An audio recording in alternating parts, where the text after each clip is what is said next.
Deus envia a seus eleitos.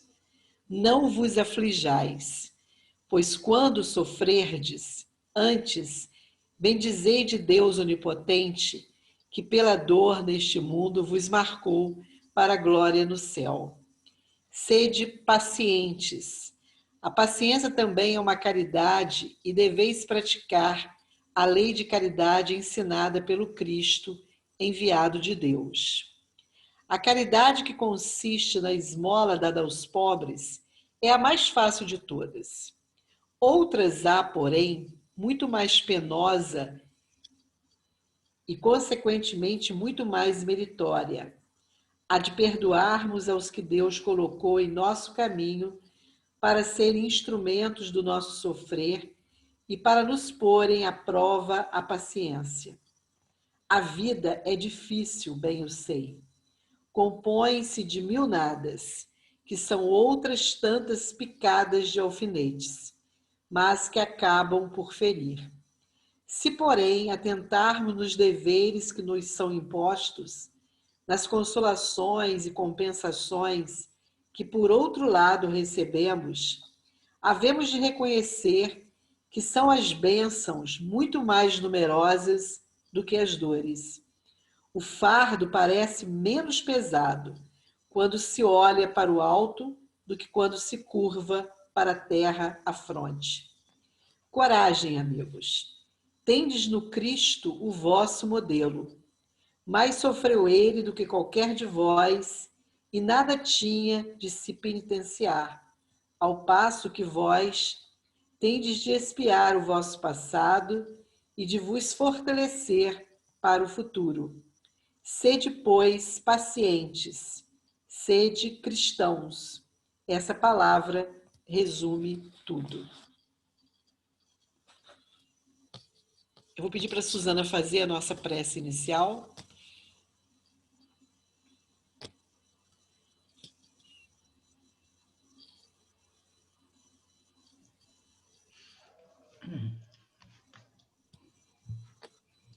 Deus nosso Pai, amado Mestre Jesus, mais uma vez nos encontramos aqui, Senhor, rogando-lhe a vossa proteção para os trabalhos realizados da noite de hoje. Que o Senhor, através dos vossos emissários de luz, ilumine o nosso companheiro, que vai nos esclarecer acerca da nossa amiga dor. Que nós possamos, Senhor, absorver os conhecimentos aqui estudados nessa noite e nos fortalecermos cada vez mais, entendendo que tudo na nossa existência possui um propósito divino e que nos momentos que, porventura, a nossa amiga dor vier nos visitar, que nos encontre mais preparados, fortalecidos para, de forma resignada, enfrentar a situação.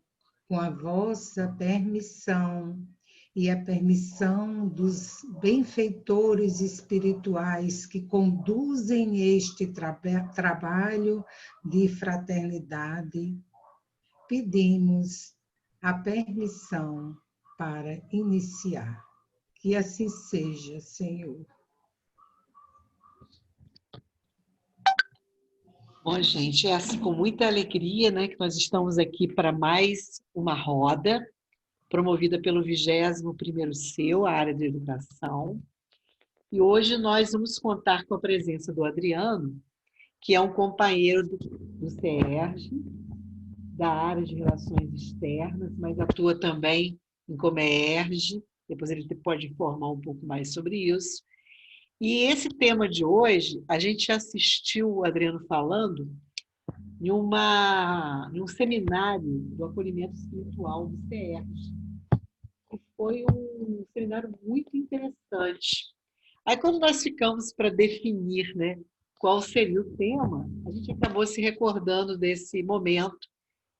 E a questão da dor é tão importante para todos nós, né, nesse momento que nós vivemos. A gente resolveu, então, nós resolvemos, então, pedir para o Adriano abordar esse tema, dor total. Porque ele vai trazer para a gente, né, vocês vão observar isso, algumas colocações bem interessantes sobre esse tema. E fiquem à vontade, o Adriano vai fazer, como sempre acontece nas quintas, a exposição. Vocês podem ir elaborando as perguntas, colocando no bate-papo, e depois da exposição, a gente entra na parte das perguntas. Fiquem todos à vontade. Adriano, com você a palavra. Olá, Seja muito bem-vindo. muito obrigado, muito boa noite a todos. Está claro o som? Tranquilo? Então tá ótimo. Oi, Araísa? Eu acho que poderia um pouquinho mais alto, é possível? Não, tudo bem, eu falo mais alto um pouco. Queria agradecer ao convite do 21º Seu, agradecer o convite da Adaísa. A gente veio conversando, né, um pouquinho na definição do tema, o que a gente vai falar, o que a gente vai conversar. E é muito feliz poder falar sobre um tema que nos instrumentaliza, nos ajuda, né, a atender melhor aquele que bate a porta da casa espírita. A gente sabe que estamos num momento de muita dor, de muito sofrimento, né? Não só aqui no estado do Rio de Janeiro, no Brasil como um todo, o mundo inteiro está atravessando um ano de muita dificuldade, um ano muito difícil, de muitos companheiros adoecendo, muitas desencarnações inesperadas e mais do que nunca é momento da gente se preparar para acolher a dor, acolher aquele que busca e que bate a nossa porta. Alguns podem falar, né? A gente na área de relações externas tem falado bastante sobre o tema da questão da abertura das casas espíritas, né? Do fechamento dos centros e tal. E alguns às vezes perguntam, como é que vamos acolher se os centros estão fechados, né?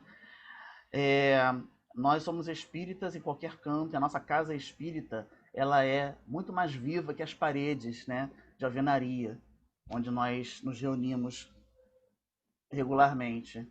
Então a gente tem conversado muito com os irmãos em todo o estado, na importância de nós realizarmos grupos de prece e irradiação, nós realizarmos grupos de contato com os nossos irmãos, né? Para ligar para as pessoas, usar o telefone como ele deve ser usado, como a gente aprendeu quando era criança, né? Ligar, falar com as pessoas, né? Buscar saber como é que está cada um, né? E atender e deixar também à disposição o nosso telefone, o nosso e-mail, enfim, o e-mail daqueles que estão trabalhando, que estão atuando na casa espírita, para que nós possamos continuar tendo uma porta aberta para que esses irmãos possam nos procurar, possam nos buscar, né?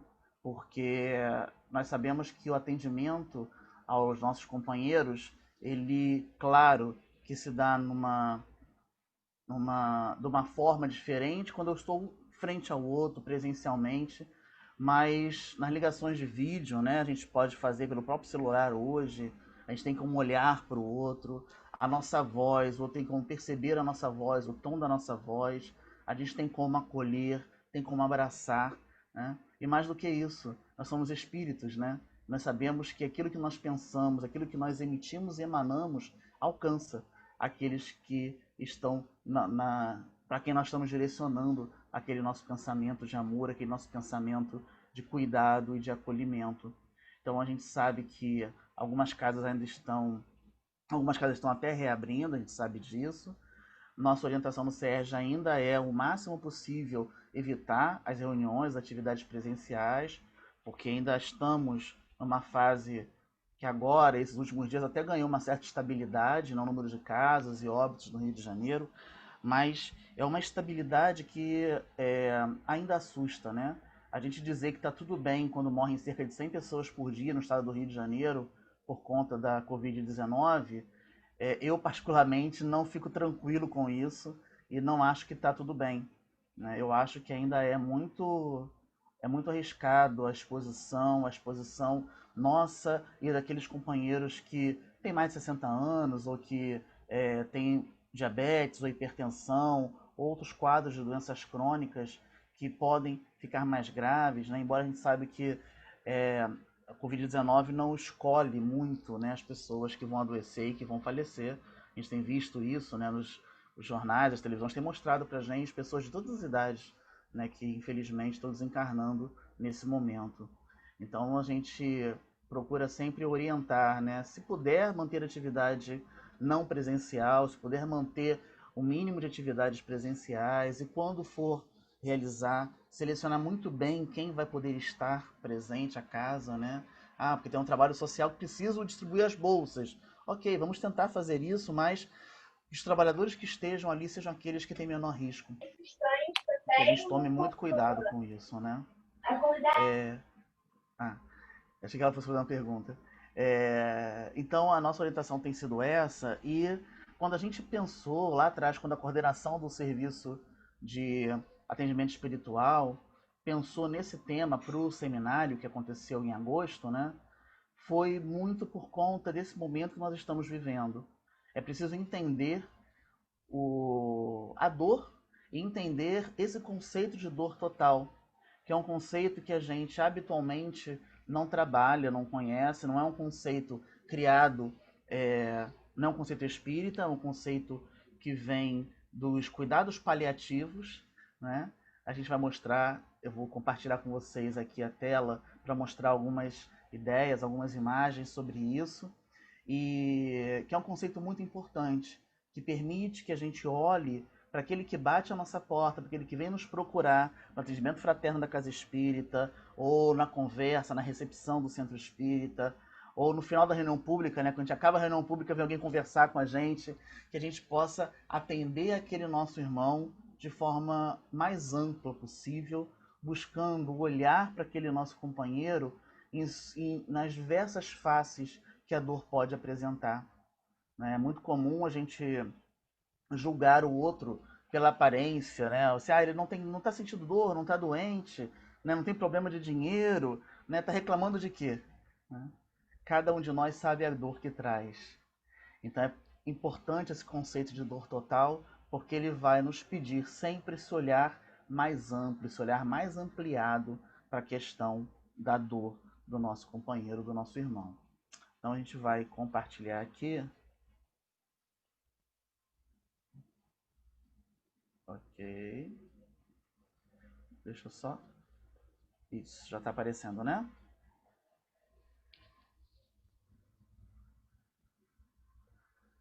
Vamos lá. Sim, Adriano. Ok, então a gente vai conversar sobre o dor total. A Deisa já falou, né? Meu nome é Adriano, faço parte atualmente da diretoria executiva do CERJ, que é o nosso Conselho Espírita do Estado do Rio de Janeiro, a nossa federativa espírita do Estado, né? Eu faço parte da diretoria, da direção de relações externas, que trata dessa relação do movimento espírita com a sociedade e faz esse diálogo, né, entre os temas que a sociedade está vivendo, está trabalhando, está discutindo, e nós espíritas, e o contrário também. A gente participa de vários conselhos, vários grupos de diálogo, vários grupos de trabalho, levando o nosso pensamento espírita para a sociedade. Uma via, uma ponte, né? A gente diz que nós somos uma ponte com a sociedade e é uma ponte de mão dupla. A gente leva nossos entendimentos, nossos princípios espíritas para as discussões da sociedade, sem proselitismo, claro. Nosso objetivo não é converter os irmãos, mas apresentar um ponto de vista que nós acreditamos ser um ponto de vista que cabe no enfrentamento dos desafios da sociedade e também trazer da sociedade conhecimentos, conceitos que podem nos auxiliar a viver melhor a nossa própria doutrina, o nosso próprio conceito filosófico de vida. E além disso, eu trabalho no setor de juventude, no serviço de evangelização da família, da área de educação espírita, tanto na coordenação de juventude como na coordenação da Comerge, né, nosso evento de jovens que acontece no período do carnaval. A gente tem feito um trabalho grande agora para a evangelização de juventude, caminhando mais, né, tirando a Comerge em outras áreas da evangelização de juventude, que a gente percebe, né, a Ana Rosa na diretoria tem percebido que a gente falhava, né, ou não chegava em alguns pontos desse tema que agora nós estamos abordando no setor de juventude. E aí vamos falar sobre dor total, né? Quais são nossos objetivos nessa noite, nesse período que a gente vai estar aqui? Primeiro, entender rapidinho, eu não vou dar aula de fisiologia, mas entender um pouquinho como é que se dá o fenômeno físico da dor, como é que a gente sente dor, conhecer esse conceito de dor total, rever, né, a totalidade da dor, como é que a gente entende a totalidade da dor para o espírito imortal, qual é a relação da dor para o espírito na sua jornada imortal, e refletir, né, sobre o impacto desse conhecimento na nossa prática no atendimento espiritual. Né, no atendimento espiritual, que ele é uma área ampla da casa espírita, que corresponde à recepção da casa espírita, ao atendimento fraterno, aos grupos de recepção, às vezes são grupos de explanação do evangelho para receber os neófitos no espiritismo. Então é como que esse conhecimento da dor total impacta na nossa prática no atendimento espiritual na casa espírita. Bom, o que é a dor, né? Se a gente pensar do ponto de vista fisiológico, clínico, dor é uma experiência sensorial, mas também emocional desagradável, associada a um dano real ou potencial. Olha que interessante, né? A própria percepção de dor, ela pode ocorrer mesmo que não haja um dano real. A gente pode sentir dor por algo que parece que vai acontecer. Então, é importante lembrar que dor não necessariamente está associada a um dano físico.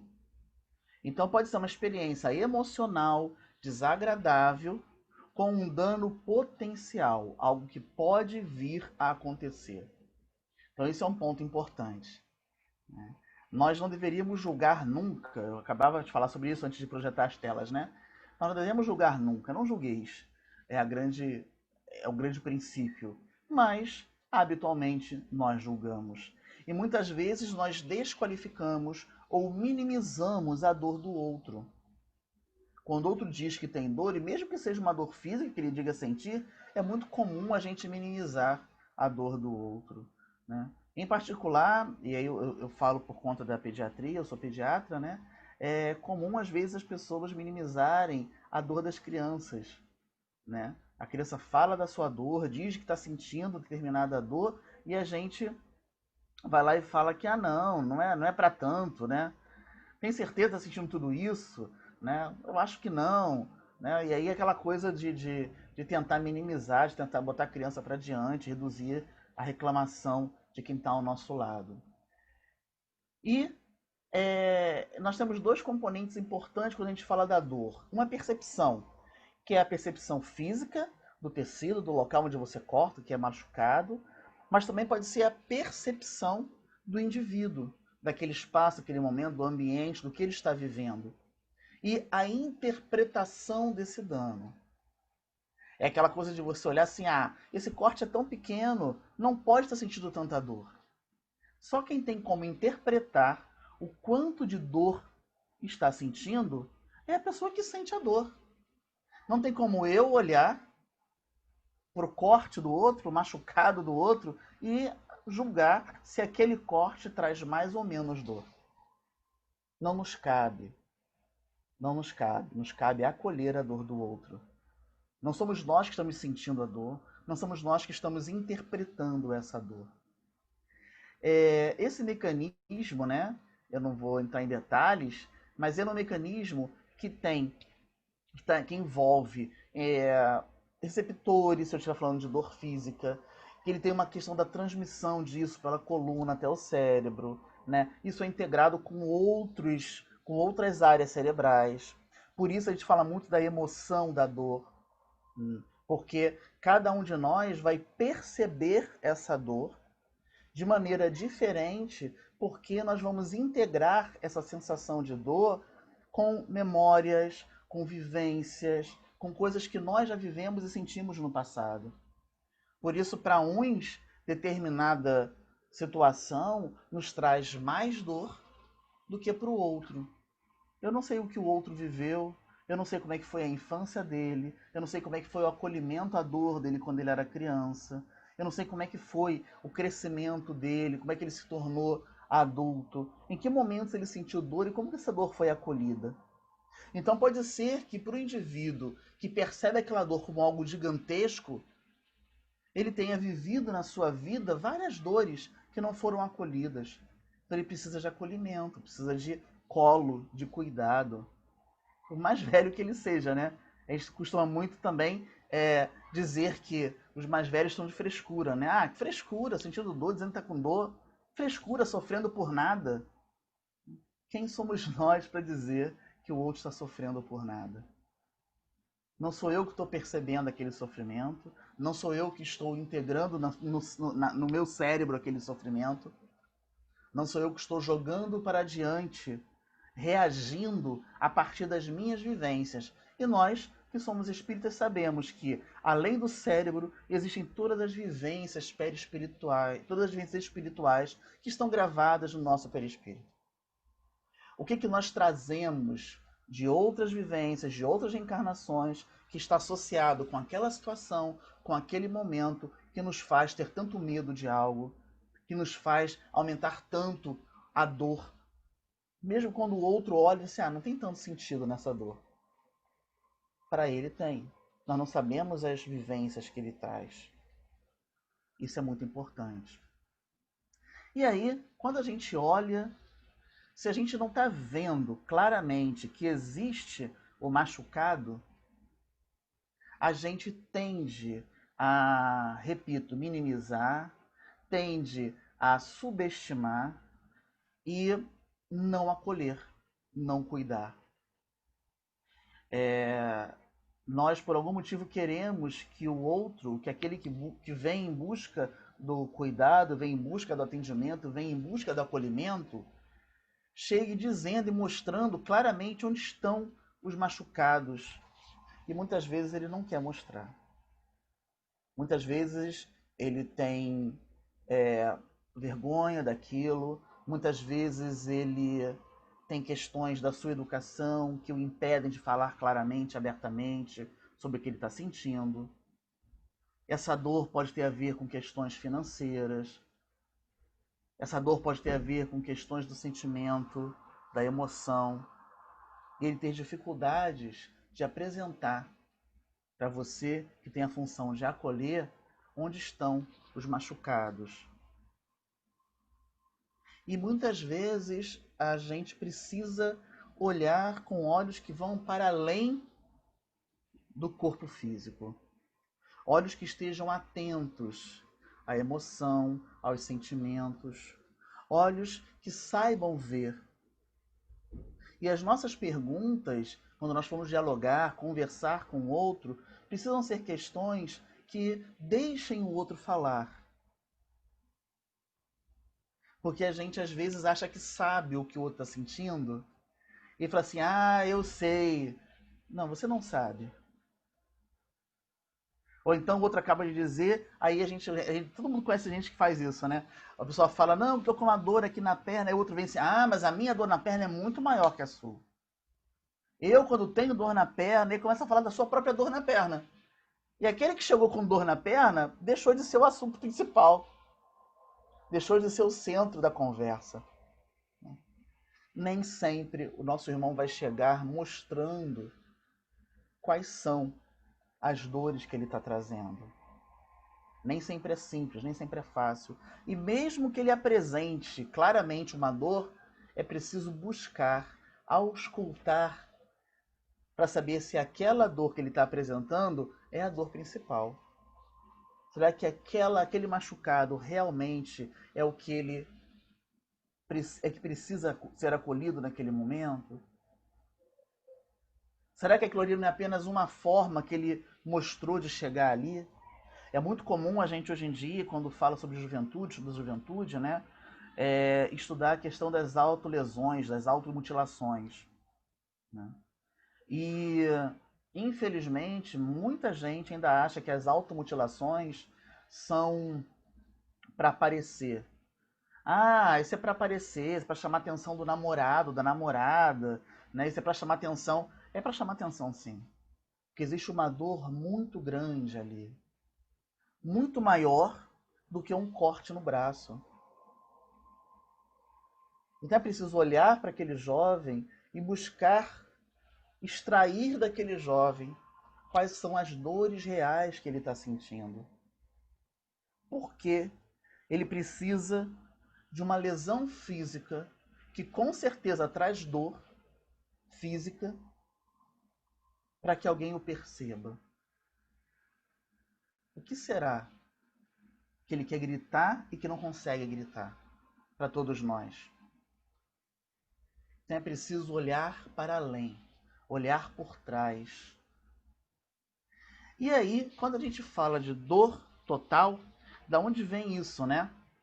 Bom, dor total foi uma expressão, um conceito criado por essa senhora chamada Cicely Saunders. Ela é inglesa. Ela nasceu em 1918 e desencarnou em 2005. E ela tem uma história fantástica. Quem puder depois conhecer um pouco mais da história de Cicely Saunders, vale a pena conhecer.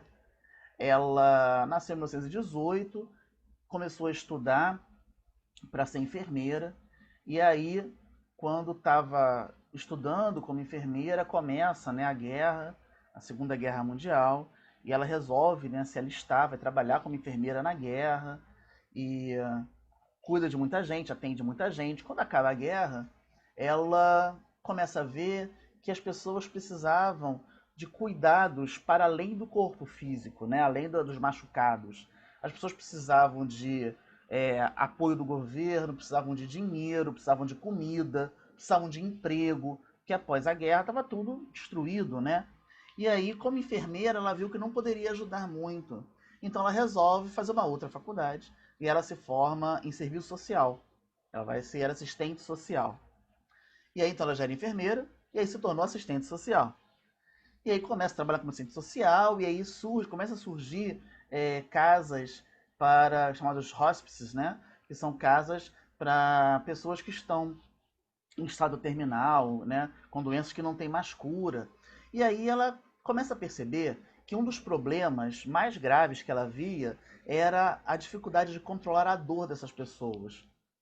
A dor física. Eram pessoas com câncer ou pessoas com dores crônicas após a guerra, né, por conta de lesões, de amputações, e as pessoas tinham muita dor. E aí ela começou a pensar, queria discutir sobre a questão do analgésico, se podia dar mais remédio, menos remédio. E aí disseram para ela: Cecília, você é enfermeira e assistente social. Se você quer mexer em remédio para dor, você tem que ser médica. Ela, tudo bem, foi fazer medicina. Então ela fez medicina e aí no final ela era enfermeira, assistente social e médica, né? E fez medicina. E foi trabalhar, ela cria, né, na verdade, a área do paliativismo, dos cuidados paliativos, que são pessoas, são médicos, enfermeiros, psicólogos dessa grande área de cuidados paliativos, assistentes sociais, que trabalham com pessoas que estão em final de vida, né? Na verdade, o cuidado paliativo ele deve ser oferecido para qualquer pessoa que tenha uma doença, que tenha o diagnóstico de uma doença que potencialmente o levará à morte. Poderia ser diabetes, por exemplo, uma doença que potencialmente pode levar o indivíduo à morte, se não for bem cuidado, não for bem tratado, né? Crianças que a mãe, durante o pré-natal, sabe que tem uma doença que vai levar aquela criança ao nascer à morte, essas gestantes, a família também deveria receber o cuidado paliativo, porque o cuidado paliativo ele passa por várias fases, desde o cuidado em contar e conversar com a família, com as pessoas sobre o diagnóstico, apresentar possibilidades, né? Traçar planejamentos. Pessoas que estão em final de vida, em doenças ou com câncer, por exemplo, sem possibilidade mais terapêutica, discutir com ela, né, o que ela pretende fazer nos dias que ela tem, é viver ao máximo a vida que ainda lhe resta, né? A Cicely Saunders falava que quando diziam para ela, não há mais nada a fazer para esse paciente, ela dizia o seguinte, né, que sempre há muito a fazer pelas pessoas que estão vivas. Se você está vivo, tem muito a ser feito, né? E nesse período, o que você pode fazer? É você olhar para a sua vida, ressignificar valores, né? Resolver questões que você não resolveu, organizar a sua vida emocionalmente, organizar a vida da sua família financeiramente, se for possível, né? Resolver questões que às vezes estão guardadas há anos, há décadas, e que você não conseguiu resolver, né? Então, ela criou todo um conjunto de ensinamentos, que são os cuidados paliativos, que são cuidados transdisciplinares, que passam por várias áreas da saúde, né? E ela vislumbrava isso por ter 3 formações em área de saúde, né? Ser enfermeira, assistente social e médica, e ela foi vendo a importância de você integrar esses conhecimentos para atender o indivíduo em todas as suas dores. E aí ela, em 1967, escreve uma obra que vai trazer para a gente esse conceito, né, o conceito da dor total. É a dor que não é apenas um fenômeno físico, mas é um sintoma que tem a sua dimensão física, sim, mas também dimensão emocional, dimensão social e dimensão espiritual. Quando a gente fala de espiritual, dentro do conceito de saúde e espiritualidade, a gente está falando de propósito, sentido de vida, né? E as ferramentas, os instrumentos que fazem com que o indivíduo consiga construir esse sentido de vida que o permitem viver melhor. Essa construção de sentido de vida, de propósito, pode se dar por uma religião ou não.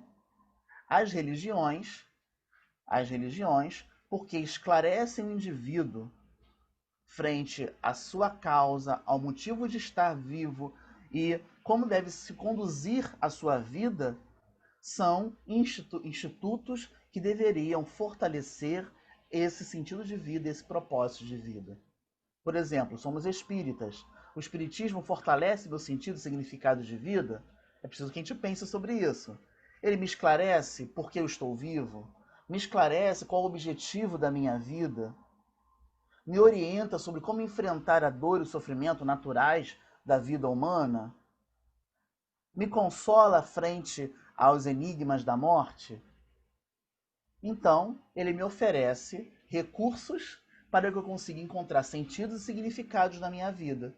Então eu vou realizar o que eu for realizar, o que eu quiser realizar, porque eu sei de onde eu vim, por que eu estou e para onde eu vou. Eu crio um para quê, né? Para onde eu oriento a minha vida. Então eu vejo na minha religião, no espiritismo, esses alicerces necessários que permitem me atender na dimensão espiritual do ser humano. Pode ser que o indivíduo tenha uma religião que não consiga atendê-lo. E pode ser que em determinado momento de vida, mesmo o espírita não consiga encontrar na doutrina espírita, no espiritismo, alicerces, porque ele está no momento, às vezes, que ele precisa de outros recursos para conseguir ver propósito em sua vida. E tudo bem. E não há nenhum problema nisso. Ele vai viver aquele momento, vai construir seu sentido naquele momento, e mais adiante ele vai rever a sua vida, rever os seus princípios e reencontrar a religião que ele abraça. Nós precisamos entender que essas dimensões existem na nossa vida e elas vão variando qual o peso de cada uma delas. Assim como na nossa vida cotidiana, as dimensões emocionais, sociais, espirituais e físicas desse corpo, materiais, né, então, elas vão variando de acordo com o momento da sua vida, tem um momento que você consegue se preocupar mais, se dedicar mais à construção do seu sentido de vida, na sua relação com a sua religião, com a comunidade que permite que você encontre a transcendência e o sagrado na sua realização de vida. Tem momentos da vida que você diminui um pouco essa dimensão espiritual para dar mais atenção à dimensão emocional, à dimensão social. Você precisa se preocupar mais com a questão do emprego, do salário, da formação. Então, as nossas vidas, todos nós, caminhamos migrando, né, entre essas dimensões. E o ideal é buscar o equilíbrio entre essas dimensões. Se essas dimensões apresentam danos, se essas dimensões não conseguem atender a um mínimo que o indivíduo necessita ter para o viver, ela começa a surgir então uma dor relacionada àquela dimensão. Essa dor pode ser, por exemplo, uma dor social. O indivíduo está sem emprego, está sem trabalho, vai perder a casa, não sabe onde levar a sua família. Ele tem uma dor social muito grande. E aí é preciso trabalhar, tentando atender a dor social dele e, ao mesmo tempo, fortalecendo as outras dimensões. Acolhê-lo do ponto de vista espiritual. Mostrar para ele, no nosso caso, né, quais são os determinantes da nossa religião, da doutrina espírita, que nos fortalece em momentos como esse. Como que a gente consegue vencer isso? Acolhê-lo e fortalecê-lo do ponto de vista emocional. Mostrar que existe uma rede, que a Casa Espírita forma uma rede de suporte, de sustentação para ele, para que ele emocionalmente consiga ficar mais equilibrado e seguir adiante. Então, esse conceito de dor total, ele nos permite planejar como nós vamos atender aquele companheiro de uma maneira que vai melhor atendê-lo, que nós vamos cuidar melhor dele. Na literatura espírita, nós temos, eu vou pegar só um exemplo antes de chegar no Evangelho, um texto que vem de André Luiz, em Ação e Reação, na conversa dele com o orientador, quando ele traz para a gente os 3 aspectos sobre os quais nós devemos observar a dor do espírito em evolução, na sua jornada de evolução. Ele fala que existe a dor expiação, né? Aquela que o indivíduo foi levado de uma forma a não mais conseguir fugir dos acertos necessários frente ao uso do seu livre-arbítrio. Quando a gente estuda o Código Penal da Vida Futura, fica muito claro, né, que no processo de reajuste do indivíduo, ele necessita passar pela expiação. Claro, depois do arrependimento, depois da percepção de que existe algo a ser feito, de que ele necessita fazer algo para então sair. Então ele passa pelo momento da expiação e passa porque ele sabe que mais adiante ele terá a chance da reparação. É o ciclo, né, apresentado em O Céu e o Inferno para a gente no Código Penal da Vida Futura. Então, a dor expiação é aquela que surge dos nossos caminhos, muitas vezes mal traçados por escolha nossa. O Espírito Emmanuel fala no livro Vinha de Luz, numa página chamada Dívida de Amor, que todos nós temos dívidas de amor, né? A gente não precisa saber, tem gente que fica querendo saber, né, o que foi na encarnação passada. O que eu fiz na encarnação passada, né? E aí fica querendo saber na minha família o que eu fiz para aturar essa pessoa, o que foi que eu fiz na encarnação passada. Não precisa saber, não. Basta amar. É isso que nós somos chamados o tempo inteiro. Basta amar. Porque o que passou, passou. E se houve um problema no passado, se houve uma lesão no passado, foi porque faltou amor, né? Se eu matei ou se me mataram é porque faltou amor. Se eu traí é porque não amei. Então o que eu tenho que fazer agora? Amar. O amor atende a todas as necessidades do indivíduo nessa encarnação. A todas elas. Então basta amar. E aí a gente vai dando conta desses momentos de expiação para logo adiante nós conseguirmos regenerar. Ele fala para a gente da dor evolução, né? É aquela dor que está associada ao esforço, à resistência, aquilo que a gente chama, que está lá no Evangelho segundo o Espiritismo, a gente vai ler daqui a pouquinho, que chama de resignação. É você olhar para o sofrimento, olhar para o que você está vivendo e entender que eu tenho como sair melhor daquilo. Eu tenho como resistir. Eu sobrevivo, eu me esforço, porque eu tenho condições de resistir e me fortalecer para adiante. O momento de dor é um momento que vai nos fortalecer. Sem essa dor, sem esse momento, a gente não consegue progredir. Eu preciso ser colocado à prova para aí então efetivamente provar para mim mesmo que eu sou capaz de seguir adiante. Essa é a dor evolução. E a dor auxílio. E aí tem as grandes situações onde são enfermidades dolorosas, são momentos em que você vai vivendo toda uma preparação para chegar à transição para a morte, né? É, quando o Dr. Bezerra de Menezes fala com Manuel Filomeno de Miranda na obra Loucura e Obsessão, e eles estão analisando a situação da menina que se suicida, né? Ele fala um pouco sobre isso, que muitas vezes nós queremos que a situação, para quem não lembra, né? Aliás, Loucura e Obsessão é um livro maravilhoso, né? Fotografado pelo Divaldo Franco, é publicado pela FEB. Ele narra vários casos que o Dr. Bezerra de Menezes está acompanhando, e o Manuel Filomeno de Miranda vai acompanhando o Dr. Bezerra e relata para a gente no livro Loucura e Obsessão. E uma das situações é de uma menina, uma jovem, filha de pais espíritas, que ela tinha na sua programação inicial uma morte jovem, ela iria morrer jovem, na sua programação estava isso e tal. E aí os pais, ela adoece, né? E aí a mãe, numa prece de mãe, né? Aquela prece que só as mães entendem, recebe a possibilidade de manter a filha com ela, por conta do seu amor, do seu devotamento, de tudo que ela estava oferecendo, né?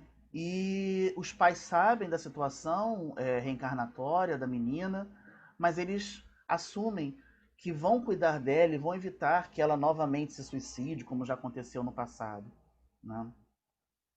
E ela atendem a mãe, ela melhora dessa doença, mas mais adiante, já adulta, jovem adulta, na faculdade, ela reencontra um espírito que a levou a cometer situações complexas em vidas passadas e termina se suicidando, né? E aí o Dr. Bezerra foi um longo capítulo onde ele vai explicando para o Manuel Filomeno de Miranda essa questão das dolorosas enfermidades, né? Das enfermidades que nós muitas vezes não entendemos e que muitas vezes nós não queremos aceitar, seja em nós ou seja nos nossos amores, né? E ele vem falando sobre isso, que muitas vezes essas dolorosas enfermidades evitam que nós venhamos a cair no abismo do suicídio, no abismo da criminalidade. Quando ele fala em criminalidade, não é a criminalidade, assalto, nada disso, é a criminalidade cometer crimes contra a lei de Deus, né? E muitas vezes a gente não entende que aquela desencarnação, que aquela enfermidade que nos leva à desencarnação é um benefício, um grande auxílio de Deus na sua pedagogia divina para todos nós. E aí, que remédio que nós temos para a dor, né? Existem os remédios, os analgésicos, os anti-inflamatórios que nós usamos cotidianamente, até demais, né? Tem gente que adora usar ibuprofeno, né? Alivium, Advil, não porque é maravilhoso, é um anti-inflamatório incrível, e não sabe que a maior causa de insuficiência renal no Brasil é o uso de anti-inflamatórios, né? Os anti-inflamatórios, eles podem fazer lesão renal, e muita gente não sabe disso, e usa ibuprofeno e usa diclofenaco, né? Como se fosse água. E aí, não, tô com dor de cabeça, toma ibuprofeno, vou no pé, vou ter dor, toma ibuprofeno, né? Nem chegou a dor ainda, tá tomando ibuprofeno. Isso é um problema em pediatria, porque os analgésicos comuns, mais simples, com menos risco, como paracetamol, aspirona, tem um sabor ruim, né? E o ibuprofeno se conseguiu colocar sabores maravilhosos nele. E aí as crianças preferem tomar as gotinhas de alívio lá, que parece um leitinho branquinho. E aí tem mães que às vezes exageram na dose, né? E aí não só lesão renal, como gastrite, úlcera, estão muito associados com isso. E nós vivemos num país onde se medica muito e tudo, né? A gente medica muito e tudo. E essa é uma cultura muito ruim, porque a cultura da pílula, né? Eu tomo uma pílula e acabo com a dor. De que dor a gente está falando, né? Que dor que eu estou olhando? Às vezes eu quero uma pílula mágica para acabar com uma dor que é emocional. para acabar com uma dor que é espiritual, é a falta de sentido, a falta de propósito, é o conflito com a religião. E não existem pílulas que resolvam todas as dores. E aí, para isso, nós temos o Evangelho, né? Para isso, nós temos Jesus. Para isso, nós temos o suporte que a nossa religião nos traz. E aí, quando a gente fala da dor total da Cecily Saunders, a gente entende como que o nosso Evangelho é poderoso e potente ao atender a nossa dor, né? Por quê? Porque quando a gente avalia e fala sobre a dor e as dores e essa dor total, esse estado complexo ele envolve muitos aspectos que o cuidado, o acolhimento, né, a conversa amiga, a conversa fraterna, né, o ouvido que escuta, a chamada escuta sensível, muitas vezes vai ser suficiente para minimizar a dor do nosso companheiro. A dor física necessita de remédio, sim, necessita de remédio. Mas mesmo a dor física pode ser minimizada por terapias que nós hoje estudamos na chamada medicina integrativa, na saúde integrativa, e às vezes eu não preciso de tanto remédio. Existe terapia de toque, né? A acupressão, eu comprimo alguns pontos que terminam reduzindo a dor física daquele companheiro, né? Eu tenho a possibilidade de usar medicina tradicional chinesa, de usar acupuntura, usar fitoterapia, que são que vão agredir, que não vão agredir, né, o indivíduo e criando efeitos colaterais que tragam mais dor muitas vezes. Então tem como fazer isso. A dor psíquica, né? O medo do sofrimento, o medo da morte, tristeza, raiva, revolta, insegurança, desespero, depressão. São vários sentimentos que nós temos frente a conflitos da vida, frente a situações de dor, de doença. Todos nós sentimos. E como que nós lidamos com isso? De que maneira o nosso acolhimento na casa espírita pode envolver o nosso companheiro, reduzindo seu medo frente à morte, reduzindo sua tristeza ou a raiva frente a uma situação da vida. Lembrando sempre que o nosso olhar é o olhar de quem acolhe. Como que eu posso acolher? E dentro do acolhimento, pode caber até eu encaminhar essa pessoa para um atendimento psicológico ou mesmo médico. Se chega um companheiro na casa espírita para atendimento fraterno, eu acolho, eu recebo, ou falo com ele nesse momento agora virtualmente, e entendo que ele está com sinais de depressão, com pensamentos de morte, sem vontade de se levantar da cama cotidianamente. O indivíduo não quer se cuidar mais, não quer tomar banho, não quer se alimentar, não quer trabalhar. Tem sinais de depressão. O que eu tenho que fazer? Só fazer prece por ele? Não, a prece é muito importante. Mas é muito importante que esse companheiro procure um médico. Para começar a sua terapia psiquiátrica e procure um psicólogo para começar a sua psicoterapia também. Ah, e na casa espírita eu posso falar isso para ele? Pode. Qual o problema de falar isso? Eu não posso ter um consultório psiquiátrico do lado e psicólogo dentro do centro espírita, que aí já é esquisito, né? Aí já tem outras questões que envolvem a questão legal e tudo mais. Mas eu tenho o dever de orientar esse companheiro. Ele veio procurando sua ajuda. O que eu posso oferecer na casa espírita? O esclarecimento através do espiritismo, o passe, tratamento através da água fluidificada. Eu posso caminhar o nome dele para as reuniões de tratamento espiritual, mas eu não posso me furtar a dizer que ele precisa de um tratamento médico, tratamento psicológico. Se ele não está em condições de perceber isso, procurar alguém da família, conversar com ele sobre quem da família ele confia, para que se possa conversar sobre isso. Então é importante esse nosso olhar, é importante essa nossa orientação. Então é olhar para o companheiro e entender, isso é dor também. A tristeza, a raiva, a revolta, o desespero são dores. São dores.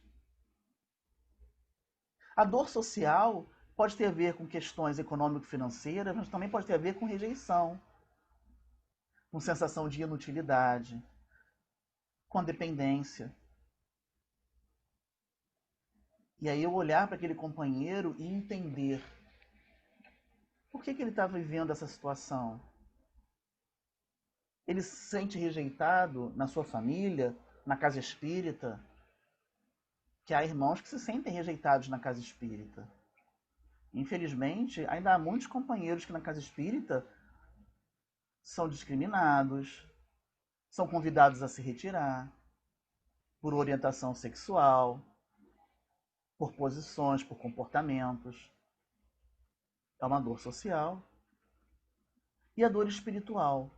A dor espiritual, ela está muito relacionada a uma falta de percepção do indivíduo de que ele tem, muitas vezes, na sua religião, instrumentos que mostrem para ele qual o sentido da vida e o apoiem frente à morte. Mas, algumas vezes, o indivíduo está tão envolvido por uma dor de tristeza, de raiva, que não consegue perceber esses elementos. E também não nos cabe utilizar discursos prontos, né? Respostas prontas e automáticas. O indivíduo tem uma dor grande, ele está sofrendo muito, ele tem uma doença terminal e eu digo, meu irmão, mas a morte não existe. E daí? Que tipo de acolhimento foi esse? Ou então dizer para ele, meu irmão, é importante sofrer, sofra feliz, sofra bem. Como assim?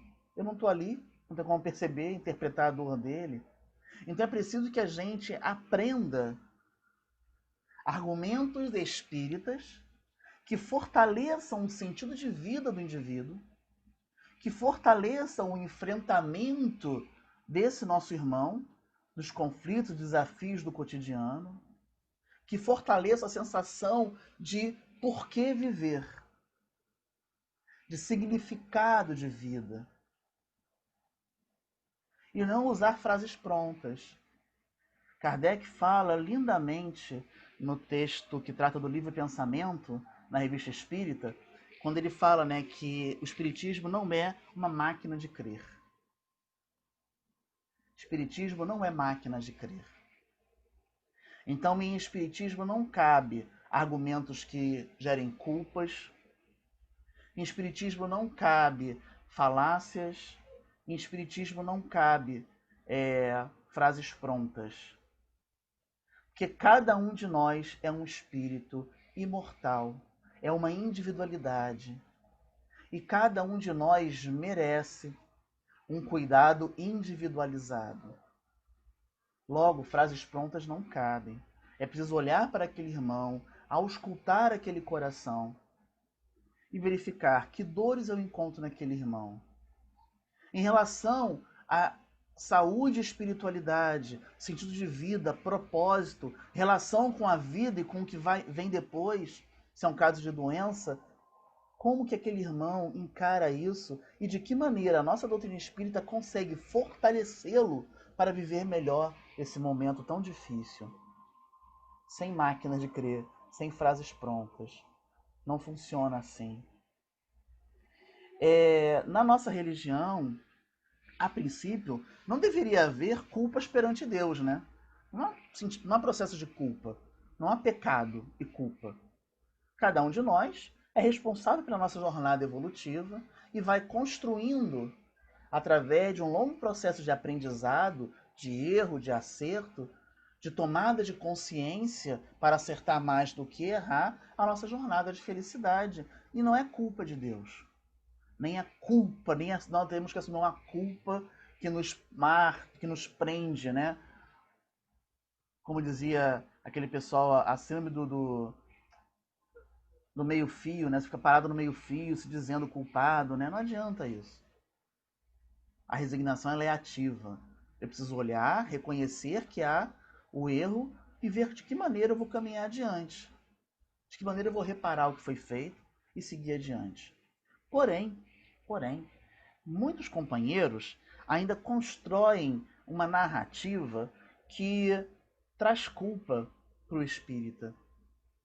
Aquela narrativa que coloca, por exemplo, que cria um inferno do espírita, né? Você vai para o umbral porque você foi malzinho, né? E aí você começa a gerar toda uma narrativa que não é espírita. Você constrói uma narrativa que tem a ver com outras religiões e com outras religiões em séculos passados. Porque se nós formos ver as últimas encíclicas do atual Papa, por exemplo, elas estão muito distantes desse conceito de culpa, desse conceito de discriminação, desses conceitos de que a culpa é de Deus, ou de que eu estou culpado porque cometi um erro. Não, de maneira nenhuma. O convite é a ação, é a transformação individual. Então a gente precisa estar atento. Se aquele companheiro não está sofrendo de uma dor espiritual derivada de uma má interpretação dos postulados da sua religião, no nosso caso da religião espírita, pela interpretação de outros. Porque ele ouviu numa palestra alguém falar, e aí saiu culpado daquela palestra porque o fulano falou para ele aquilo. E não existe isso. É preciso a gente ir ressignificando esses códigos, né? Existem outros, ao longo do tempo foram criadas outras dimensões, financeira, interpessoal, familiar, né? Mas aquele conjunto de dores iniciais que a Cicely Saunders criou já dá conta muito bem do nosso atendimento, do nosso acolhimento na casa espírita. E aí, a gente não pode deixar de fechar com o Evangelho, né?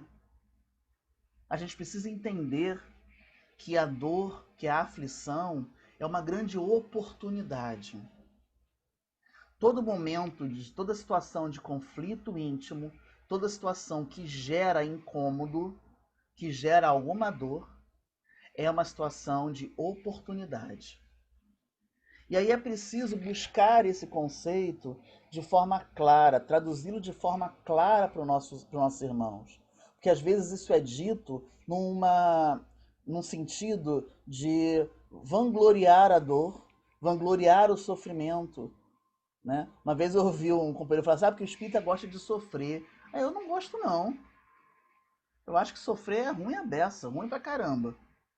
A questão é que a gente tem na doutrina espírita uma interpretação do propósito disso, do porquê isso está acontecendo. Eu entendo que aquele momento de dor e sofrimento, primeiro, ele não é eterno. Ele vai acabar. Vai passar. Tudo passa. Segundo, que aquele momento é uma oportunidade para eu trabalhar, para eu construir algo novo. Porque se existe a dor, é porque eu preciso redesenhar o caminho. Eu preciso construir caminhos novos. E aí então eu vou ter centuplicadas alegrias. Aí então haverá o repouso após o trabalho. E tomar cuidado, né, com os discursos que ficam louvando o sofrimento. Ah, temos que sofrer sim, porque sofrer é bom. Gente, ninguém gosta de sofrer. Está escrito bem e mal sofrer, não bom sofrer. Né? Está dizendo que sofrer é bom. Está dizendo que a gente precisa aprender a bem sofrer. O que é bem sofrer? É entender os seus motivos. Entender que se eu não sei qual é a causa, não importa. Ela existe. Então não existe motivo para eu me revoltar contra Deus. Se eu entendo que eu sou um espírito imortal, que já vivi várias encarnações, que já passei por várias situações e estou aqui hoje, eu também consigo entender que hoje eu estou melhor do que estava no passado. Que se agora eu estou vivendo um momento muito difícil, se eu estou atravessando um momento muito difícil que me gera uma dor emocional, psíquica, ou até mesmo uma dor espiritual ou física, eu preciso saber que eu já vivi centenas, milhares de outros momentos de dor na minha vida enquanto espírito imortal, e que eu passei por elas, e que eu as venci. Porque a vida é maior, e a vida maior é a vida do espírito. E que eu vou passar novamente por isso, e que eu tenho que buscar nesse momento instrumentos para me fortalecer, instrumentos que me ajudem a caminhar mais rápido rumo a uma felicidade real. Isso é entender o bem sofrer. Por isso, bem-aventurados os aflitos. Porque eles têm, e temos nós todos aflitos, a oportunidade. O que significa provar a sua fé? É de mostrar que nós entendemos. Nós compreendemos os motivos, os porquês que me trazem sentido e significado para a vida, e aí então eu consigo trabalhar o que eu estou sentindo. desfazer a revolta, desfazer o desespero, sair do momento de tristeza, e aí eu consigo viver melhor. As pesquisas médicas mostram que os indivíduos que conseguem ter mais alto grau de espiritualidade, ou seja, entender, seja na religião ou em outros sentidos e filosofias, o sentido de estar vivo, os motivos que o levam a viver a vida, os significados do que ele está atravessando para seguir adiante, esses indivíduos, eles demoram mais a morrer, mesmo com doenças muito graves. Eles conseguem sofrer menos fisicamente, sentir menos dor. Eles conseguem essas alegrias desde agora que nos fala a mensagem do Evangelho segundo o Espiritismo. Um pouco antes desse parágrafo, eu inverti porque achei que fazia mais sentido para a nossa fala de hoje, mas um pouco antes, no mesmo parágrafo, é o item 18 do Evangelho segundo o Espiritismo, capítulo 5, tá lá, né? Tendes ouvido frequentemente que ele não põe um fardo pesado em ombros frágeis. O fardo é proporcional às forças, como a recompensa será proporcional à resignação e à coragem.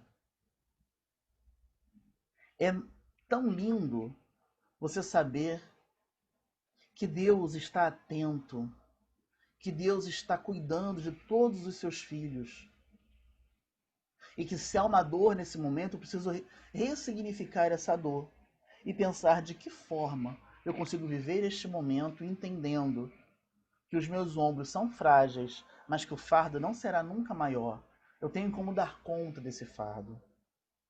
Eu preciso ter tempo, calma, tranquilidade e apoio e suporte. E a casa espírita necessita ser suporte para os seus frequentadores. A casa espírita não pode ser um espaço onde as pessoas entram e saem. Entram, tomam um passe e vão embora. Entram, ouçam uma palestra e vão embora. Não, a casa espírita tem que ser um espaço de acolhimento. Como diz a campanha que a área de educação espírita está construindo, né? Casa espírita, lugar de cuidado. A casa espírita tem que ser esse local de cuidado. Seja em cada uma daqueles aspectos que a gente aprendeu, né, lá na evangelização infantil, né? Ah, a casa espírita é templo, é lar, é hospital, é escola. Em todos eles, o aspecto do cuidado é preponderante.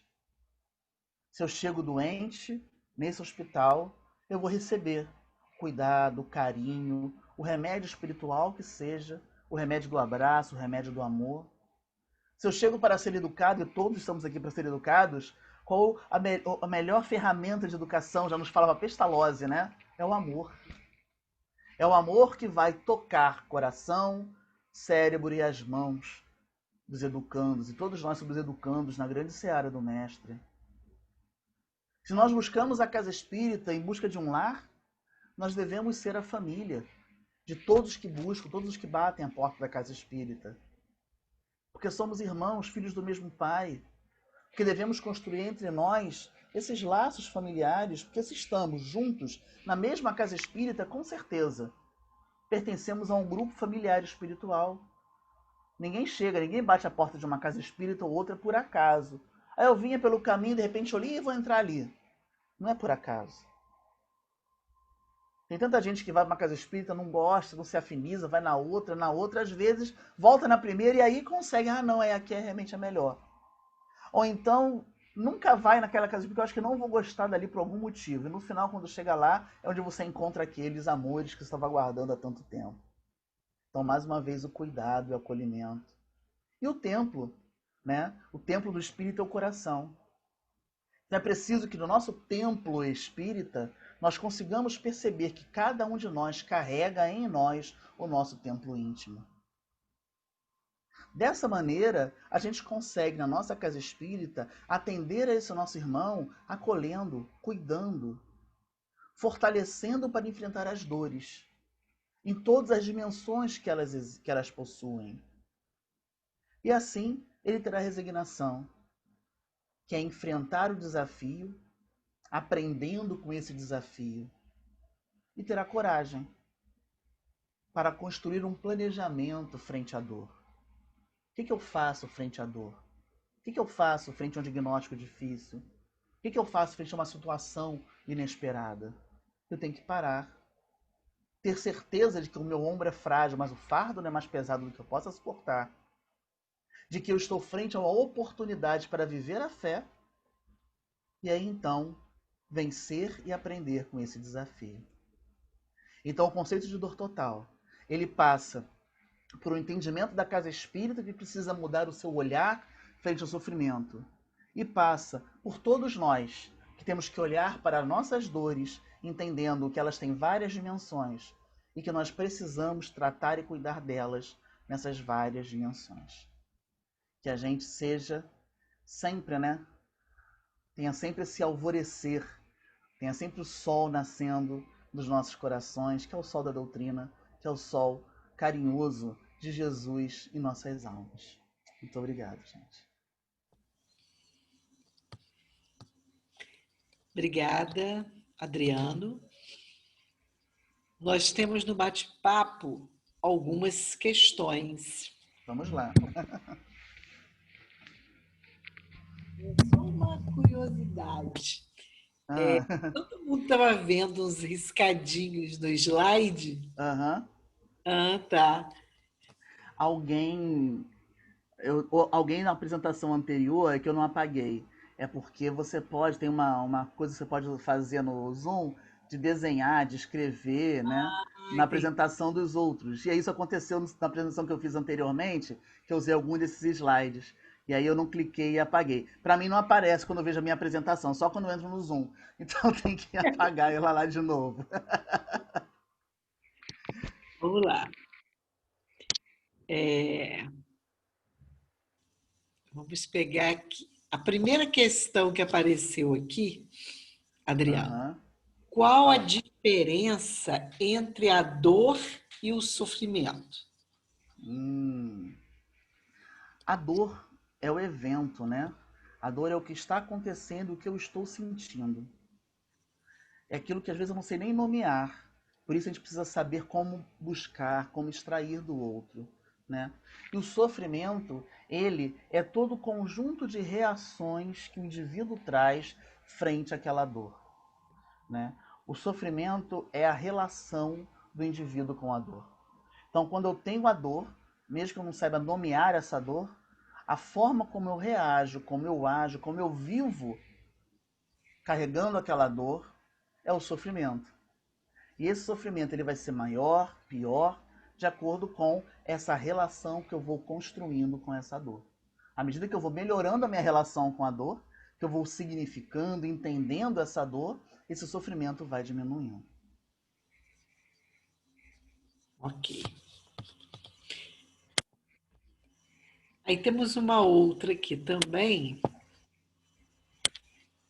Eu perguntei se o nome do livro é Dor Total, é isso mesmo?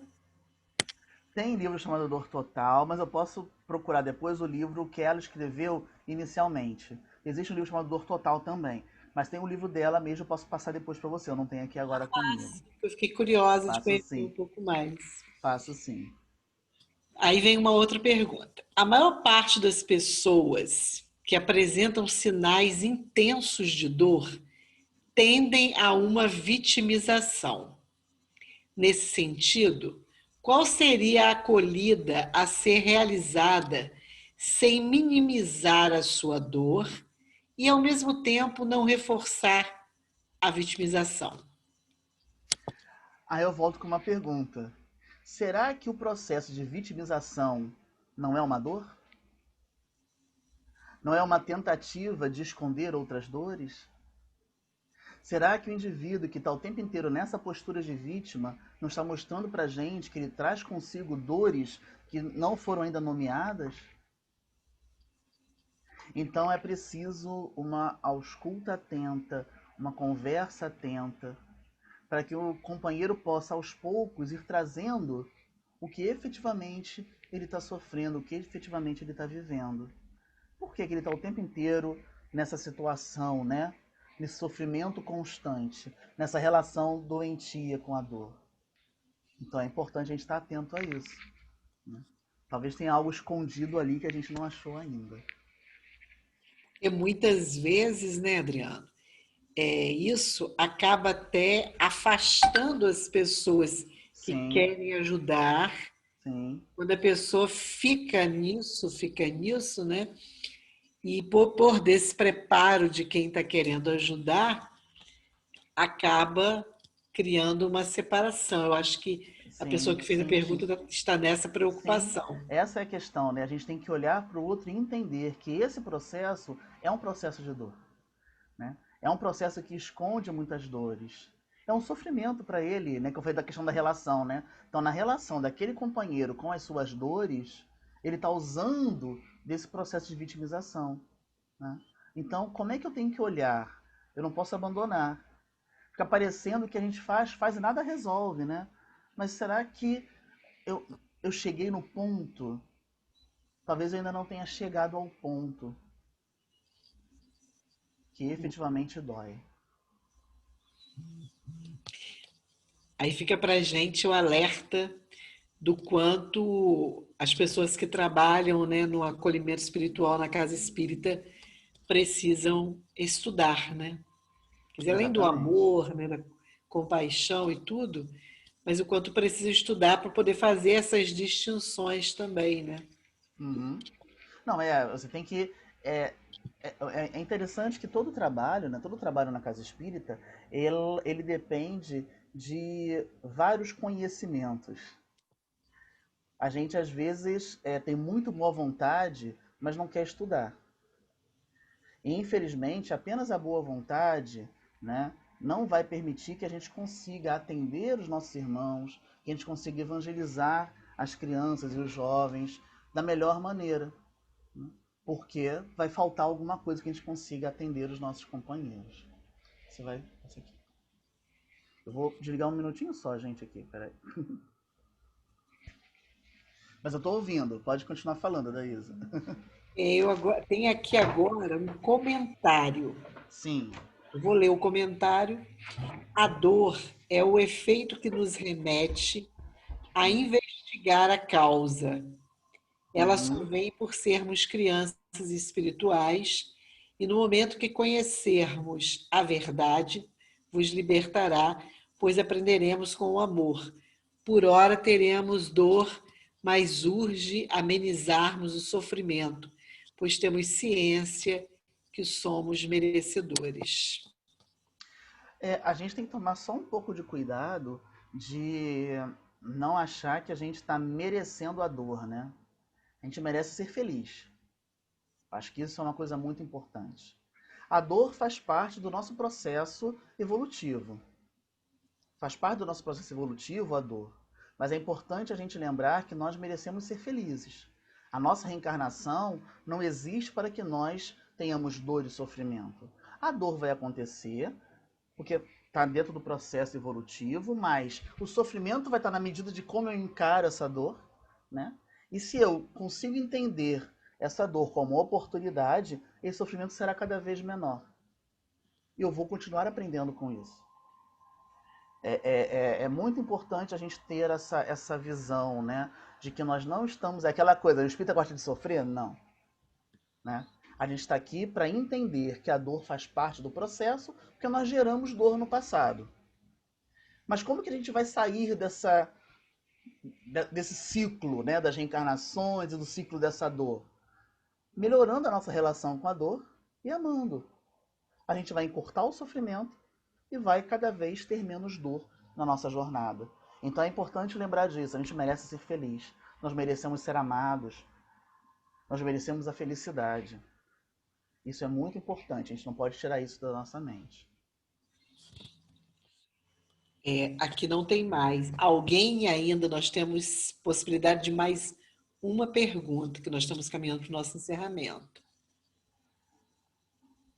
Alguém tem O mais companheiro algum? comentou ali, né? Com certeza Queira reencarnamos para sermos fazer felizes. até oralmente?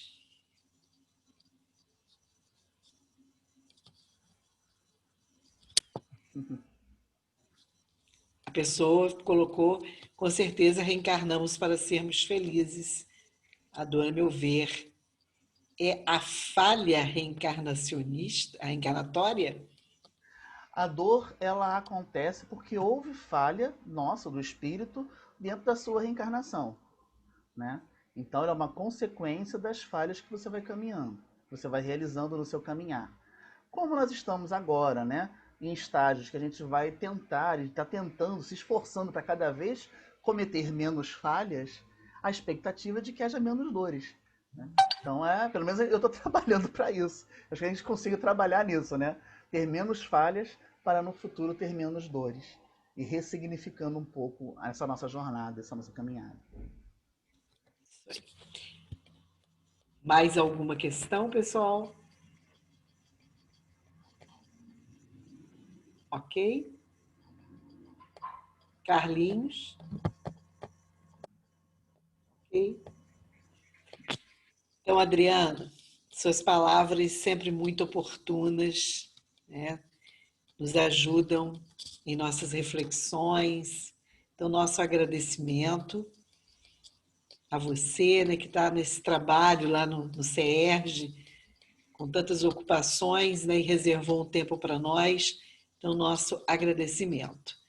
E vamos, então, caminhar para a nossa prece. A nossa Eliette está aqui, presidente da Liga Espírita e da área da unificação no 21º CEU. Vou pedir para ela fazer a nossa oração final.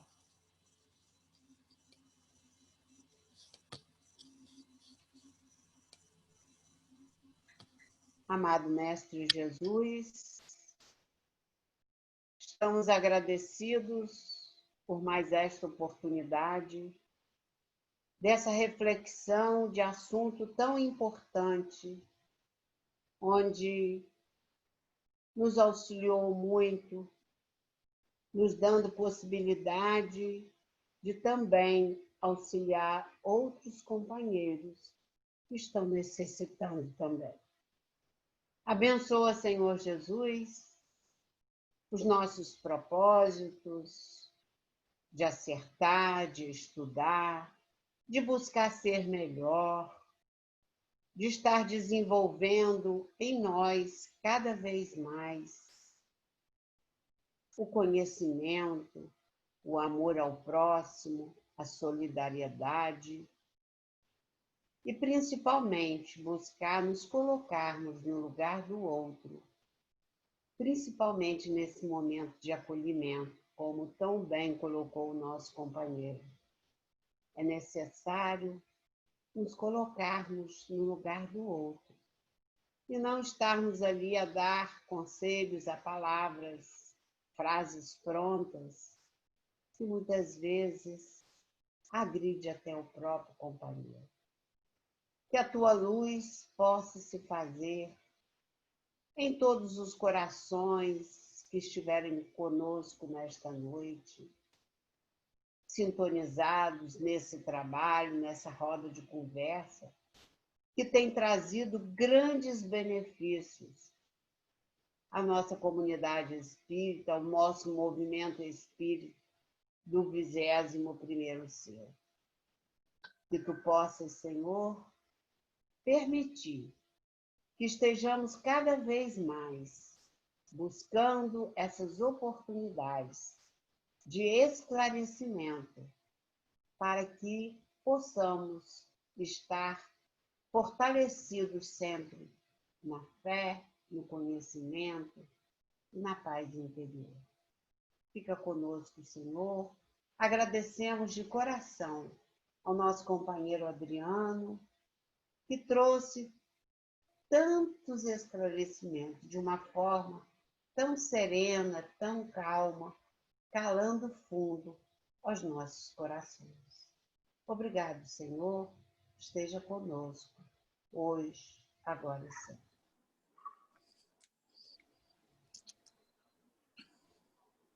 Obrigado, gente. Boa noite para todos. Bom final. Thaisa, posso Muito obrigado, gente. perguntar a ele se você pode passar o zap dele para mim? Pode sim, Daísa, pode passar, tá bom? Ele fala muito bem. Para uma outra palestra agora, às 9 horas, Eu Tá queria bom. agradecer muito a vocês, tá bom? Pela oportunidade. Obrigado, Obrigado doutor. a todos, obrigado pelo convite. E pode passar daí o telefone para ele sim, tá bom? Sem problema. Ok. Fiquem com Deus, gente. Tchau, Obrigadão. tchau. Obrigado. Bom trabalho, né, Adriano? Que você continue aí. Obrigado. Bom trabalho. Foi ótimo, parabéns. Muito bom. Boa noite, pessoal. Muito boa Boa mesmo. noite. Muito esclarecedora, viu? Agora, pessoal, só uma avaliação. Eu fiquei aqui pensando, né, que a gente teve um tema tão relevante e um número muito pequeno de participantes, né? Inclusive abaixo do que está na lista.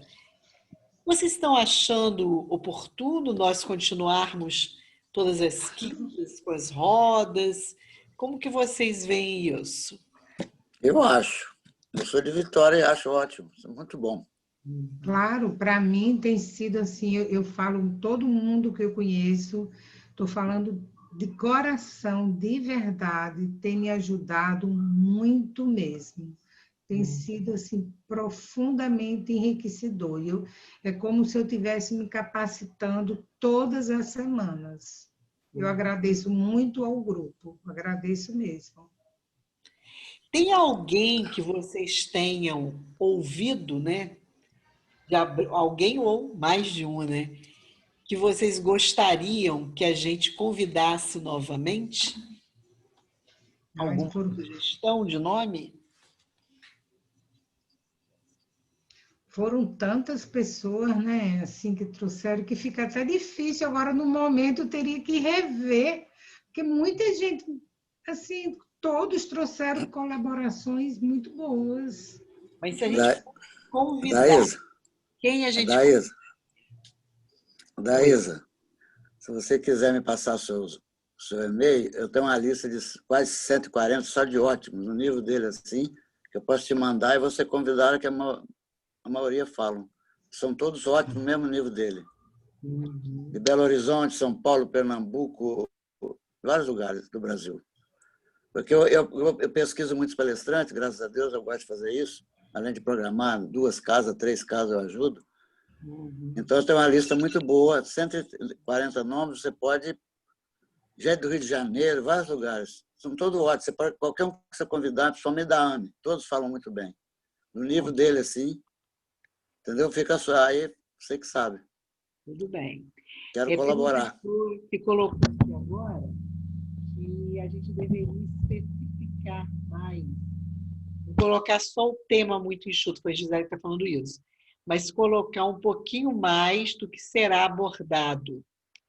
E ela está também falando da gente convidar alguém, aquela moça da psicologia positiva, que as pessoas gostaram muito para retornar com a gente. Gente, só um pouquinho, tem uma pessoa batendo na minha porta ali, só um instante.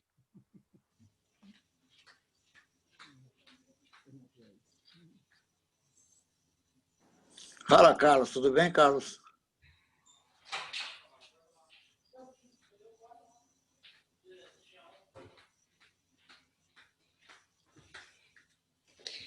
Então, pessoal... Ô, Dilson, boa noite. Oi. Boa noite. Adaísa, Conto com vocês, Dá-me podem contar comigo. dá-me licença um pouquinho, eu vou precisar me ausentar mesmo, porque eu estou com outro chamado aqui, tá? Depois eu falo com você em particular. Pode ser? Sugerem lá no grupo para gente, ok? Tá bom. Tá, tchau, tchau para todos. Maravilha. Uma boa noite para todos, bom final de semana, bom feriadão, né? Que nós temos aí pela frente.